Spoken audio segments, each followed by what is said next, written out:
How's it going, everybody? Thank you for tuning in to the Toma Todito show. And I gotta admit something. Uh, I had some show, or at least one of the episodes, pre-recorded already early in the week, and I knew I was going to be traveling. I figured some of the episodes are going to be posted late, as they will be. By the time that you get to hear a lot of the episodes this weekend, you'll notice that some of them are already backdated, or at least some of the information or the events may have happened. Now, there's an episode that I ended up scrapping as I was listening to it. I didn't feel totally confident about putting it out because it wasn't doing justice. It almost felt like I was coming across as too much of a hater or not giving the respect necessary to Szeremeta. And the episode was going to be the preview episode that I was going to put out against Golovkin and Szeremeta. So I listened to it, and right when I was going to release it, I ended up scrapping it. I figured I wasn't doing justice by him. I wasn't giving him much of a chance. I know I've come across in the past as maybe even the Kubrat Pulev that comes to mind, where I just didn't see a route for him to be able to defeat Anthony Joshua. But I may be coming across as if I'm just very doubtful or almost hating on their abilities. The stuff that's throwing me off is the reports, right? He's a world ranked fighter. He's a world renowned fighter. But I had never heard of him. A lot of people had never heard of him. Majority of people had never heard of him, or fans for that matter. You got some of the ratings. I think Ring Magazine, depending on the source that you go to, they have Szeremeta ranked at number 6 or number 7, claiming that the Ring Magazine has him at 6 or 7. Depending on the source that you go to, right? Some sources claim Ring has him at 6. Others claim that Ring has him at 7. The IBF, which is the title that Golovkin holds claim to, has him at rank number 3, but yet the first and second ranked fighters are vacant. They're not rated.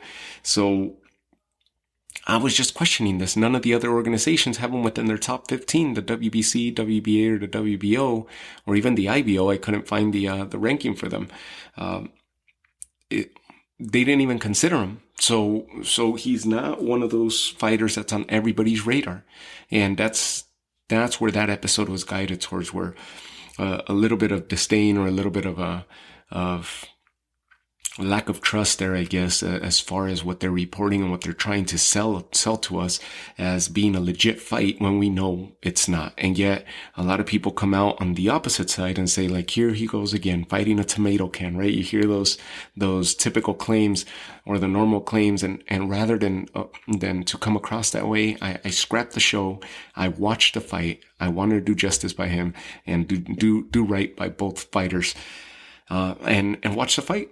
And then do a recap of it. By that taking place, I also got to watch the Zurdo Ramirez comeback, which I spoke on one of the previous episodes.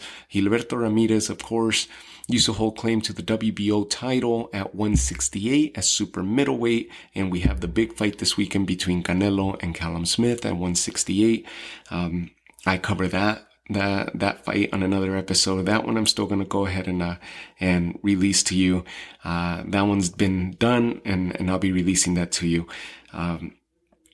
Zurdo Ramirez, the WBO former champion at 168, vacates the title. The person who holds claim to that title now is BJ Saunders. Zurdo Ramirez moves up to 175. This is his second showing at 175, fighting Antonio Lopez. And Antonio Lopez, more of a journeyman, more of a veteran, although he has a decent record. Very good record on his side, but it's been against lesser opposition, or maybe similar opposition to his level of fighting. Alfonso Lopez. I keep calling him Antonio Lopez, Alfonso Lopez. El Tigre, he is 32-3 going into this fight. Now he has a 4th loss to Zurdo Ramirez. He got stopped, 25 knockouts. He was on a bit of a streak there, but he's been fighting around. He's been around the boxing circle for a while. He fought Kelly Pavlik back in 2011, to give you an idea. So that's 9 years ago. So he's been around, and even then he had fights before that. So he's your true journeyman. Never really made it to the world stages, but he's always decent opposition. And at that, my respect and my hat off to him, because he gave Zurdo Ramirez a fight until he couldn't. But he gave Zurdo Ramirez, he hit him with some really good punches, some really solid punches. he went at him. He made Zurdo Ramirez earn that victory. And of course, as Zurdo Ramirez started shedding that rust, that ring rust from nearly being away from the ring for nearly 2 years, as he ends up, coming in, getting his gears going and coming into his own towards the middle of the fight, he drops Alfonso Lopez early in the fight. If my memory doesn't fail me, I believe it was the second round that he drops him, and then he ends up stopping him. They end up waving the fight off. He stops him. There was some concerns at the end of the 9th round whether Lopez was fully conscious and able to continue. Zurdo Ramirez ends up stopping him in the 10th, hits him real hard, drops him where his knee bends back in an awkward position. Lopez taking the fall on his back and goes out on his back, goes out on his shield. So Zurdo Ramirez is back. He looked okay. It looks like this fight is the one that got him to shed that rust and get back in. If anything, he may have maybe one of the lower level opposition, or lower, maybe higher ranked, but lower opposition as far as 175. Right now, the division is up for grabs. So good opposition, but up for grabs as far as champions are concerned. Zurdo Ramirez could definitely have a decent fight up next, stepping up the level of competition, but not quite against a champion yet or challenging for a title. This is definitely not the fight that did it for him yet. But 2021 should be a big year for Ramirez, and maybe by this time next year, we'll probably be seeing Gilberto Ramirez, maybe third quarter, right? Between September, December, we should see Ramirez fighting for a title. But he has, maybe spring should be another step up in competition at 175, and then shed those cobwebs. By summertime in September, he should be getting into the ring with some big names. Hopefully this is a big active year for him. And then let's jump in to Triple G Szeremeta. One of the things that I noticed about Szeremeta was, here, before I jump into Triple G, Gilberto Ramirez still undefeated, guys, 41-0 and promoting himself now. So kind of taking the Canelo route, obviously not as notable of a fighter as Canelo, but a big threat to anybody out there. He's promoting himself. So even though a lot of people didn't know about this fight yesterday, and it was on Fight TV, FITE TV, .tv, the sky's the limit for him. He's bound to get into these bigger fights, and it's going to pay off. The fact that he's promoting himself, it's going to pay off for him in the long run, because he's solid, 41-0, and he's a threat in any division that he decides to fight in. So let's jump in. Triple G, Szeremeta, big DAZN event on a Friday night. Like I told you before, I scrapped the preview episode. And I'll tell you, one of the things that I was noticing about Szeremeta, some of the previous fights that I got to watch about him, I noticed that he leads his attack from the left side. He constantly attacks by way of left jab, left hook, and throws an overhand left. And to reset his punches and gather his footing, reset his footing, he often throws a right punch to the body or a right overhand punch. Now, that's how he resets his footing, and he's able to catch his spacing and then go back in. Not the quickest of fighters. Fairly slow puncher. He has some good size on him. As far as the way he's looked against his prior opposition, he was always the bigger of the opponents, or the bigger of the two in the ring. It wasn't the case against Triple G. Triple G actually looks similar size to him. Both fairly built guys. Looks like a little more muscle on the side of Szeremeta, so therefore he starts gassing out a little bit towards the middle rounds. Usually after the 4th, 5th round, he starts gassing out because he's carrying all that bulk. But he's still a slow fighter. He's slow at delivering. He's very robotic at delivering his punches. Everything is from the left, and since he generates everything from the left, he leaves that right side open. Completely open, right side of the face open, right side of the body open. And when I started catching this on some of his previous fights, I start seeing that Golovkin's going to pick him apart with that. Any type of combination that Golovkin puts together, and we know Golovkin is very good at putting combinations, and very specific at putting combinations, whether they're to the body, he doesn't mix body to the face, or if they're head combos, he doesn't mix them to finish him off with body punches. He's very direct at his combinations, and if he puts a combo together to the head, it's to the head. And if he's putting a combination down low, he's gonna direct his pain and his damage to the body. He's very specific. He knows exactly what he's doing.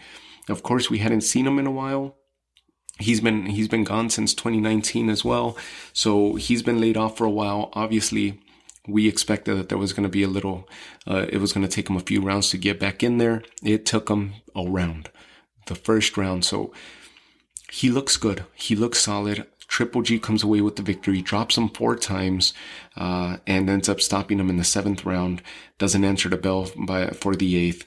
Of course, the big news was that he defended his title again. They're saying that he's beat Bernard Hopkins for most defenses now, with 21 is the claim now. This is the stuff that was bothering me, right, about the preview and why I scrapped that episode, because I didn't want to come across too negative. But when you have fights like this, it's easy to build your name up by fighting lesser opposition. You're at a certain level, and the claim is that you are the man at 160. You need to be fighting and cleaning out that division like prior champions have done, and like current champions are doing right now. In the welterweight division, we see that there's nobody left other than Terence Crawford and Errol Spence.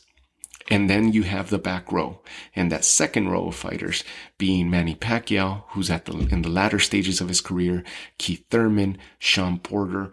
They could also fight amongst themselves, Mikey Garcia, Danny Garcia. They could fight amongst themselves and figure out who's going to be the next opponent and the next challenger to the throne. But right now, to defy the lineal claimant to the welterweight division has to be between Errol Spence and Terence Crawford, right? We have the 160 where Canelo's pretty much running the show. Why is Canelo the lineal champion? Because he beat the man who was the man, and that was Miguel Cotto. And Miguel Cotto took all the titles from Sergio Martinez. So that's how the lineage passes down, right? Now, Canelo Alvarez holds the franchise title to the WBC franchise title in the 160. He's the super champion for the WBA, and he also holds the ring title, right? The lineal title there. Now you have Golovkin as a champion, you have Demetrius Andrade as a champion, you have Jermall Charlo as the WBC regular champion, you have Ryota Murata as a regular champion in the WBA, and you have Chris Eubanks Jr., who's the interim. Jaime Munguia is also in play. Listen, the landscape is there. Clean out the division and leave it to nobody's question that there should be a third fight between you and Canelo. Eliminate Charlo. Eliminate Munguia, who's an up-and-coming prospect. Eliminate Eubanks, who's an up-and-coming prospect at that 160. Eliminate Murata, who holds the title. Eliminate Andrade. But go after these guys. Or move up in division and make waves to where you really leave no question to why there should be a fight between you and Canelo, a third fight between you and Canelo, since that's who you're chasing. That's my criticism of Golovkin at this point. Nonetheless, you got Canelo, who ends up going up to 175, fights Kovalev. He's taking the challenges. If people want to criticize the fact that Canelo is dodging fighters, or that he's picking on fighters on their way out of their career or so forth, it is what it is, right? But yet, Kovalev could have he had a tough fight against Yarde going into Canelo fight, and he still held the title there at 175, and he's still a name at 175. Canelo took him on. There's, of course, other fighters. Now Gilberto Ramirez is going to be moving up there, right? Now he takes on Callum Smith, who holds the lineal championship at 168 and holds the WBA super champion at 168. And now the WBC has stepped in to add a title to that fight as well. So they want their champion at 168 to be decided at that fight, Callum versus Canelo. So these are big fights. This is what Golovkin needs to be after. He stops Szeremeta. Decent fighter. If anything, it's more of a negative on Szeremeta's career, because he ends up basically slowing his career down, or maybe dictating his career to take a different path where he wasn't defeated up to this point. If he could have continued climbing the ranks, he would have actually had better opposition, and possibly been a who's who as a challenger to fight Golovkin down the line. Golovkin, of course, doesn't have that much time, but similar thing to Kell Brook, right? Kell Brook ends up taking up the challenge against Golovkin, breaks his orbital bone in the fight, or Golovkin breaks his orbital bone. Then he suffers the same fate against Errol Spence, and now he loses to Terence Crawford. And you look at this, and it's like his career has been on the decline because he took that challenge and took the risk, took the damage, and that changes the path of his career. So if Golovkin is going to do that, do it to fighters that are already up at that level or claiming to be at that level. Szeremeta was nowhere near there. He was nowhere near there.